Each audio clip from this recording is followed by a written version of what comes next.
कि आप पूरे अब सब लोगों की निगाह आपकी तरफ है। अब सब लोगों की निगाह आपकी तरफ है और लोग ये देख रहे हैं कि इस भारतीय जनता पार्टी के गुंडा राज से कैसे निजात मिलेगी, कैसे गुंडा राज को खत्म किया जाएगा, कैसे हमारे पढ़े लिखे बच्चों को रोजगार मिलेगा, कैसे कानून व्यवस्था अच्छी होगी और कैसे हमारे लोगों को स्वाभिमान सम्मान का जीवन मिले। आज ये चैलेंज है हम लोगों के सामने, आप सब लोगों के सामने, और हमें इस चैलेंज को स्वीकार करना है और दिन रात जाके मेहनत करके इस गुंडागर्दी की सरकार को सत्ता से उखाड़ फेंकना। उखाड़ फेंकोगे नहीं उखाड़ फेंकोगे? उखाड़ फेंकोगे नहीं फेंकोगे? बताओ।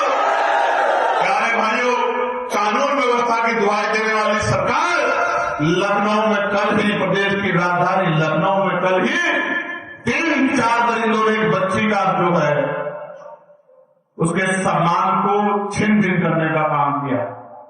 और यही इलाहाबाद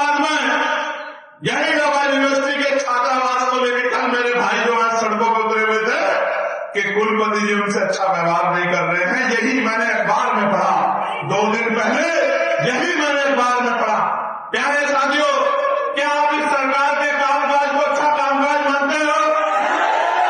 जिस सरकार ने 69,000 शिक्षक भर्ती में 20,000 पदों में घोटाला करके आपके बच्चों की नौकरी छीन रही हो, जिस सरकार में कोई पेपर ऐसा नहीं है जो पेपर लीक ना हुआ हो या आरक्षण में घोटाला ना हो, और इस सरकार में जब आप अन्याय के खिलाफ लड़ाई करने आए तो झूठे मुकदमे लगा के जेल में भेजने का काम किया, उस सरकार को सबक सिखाने का समय आ गया।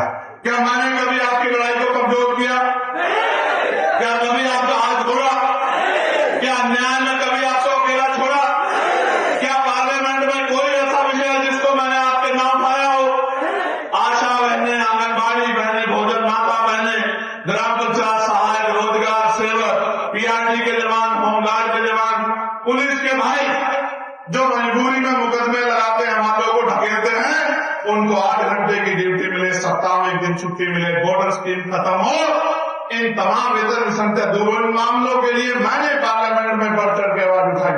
मैंने इसलिए नहीं उठाई कि तनख्वाह बढ़ा दो, भत्ते बढ़ा दो, मैंने आवाज उठाई तो इसलिए उठाई कि नौजवानों को रोजगार मिलना चाहिए, और मैंने आवाज उठाई तो इसलिए उठाई कि समान काम समान वेतन 500 लागू होनी चाहिए, और जो ठेके पे संविदा पे काम कर रहे हैं उनको भी सम्मानित वेतन मिलना चाहिए। मैंने हर विषय में आवाज उठाई, हर जुर्म पे आवाज उठाई। अब बारी आपकी है, अगर आप चाहते हो कि ये आवाज आपके घरों तक पहुंच जाए तो आने वाले तीसरे पंचायत चुनाव में जब आपने सबको मौका दिया है तो एक मौका आजाद समाज पार्टी काशीराम को मिलना चाहिए, मिलना चाहिए। जोर से बोलो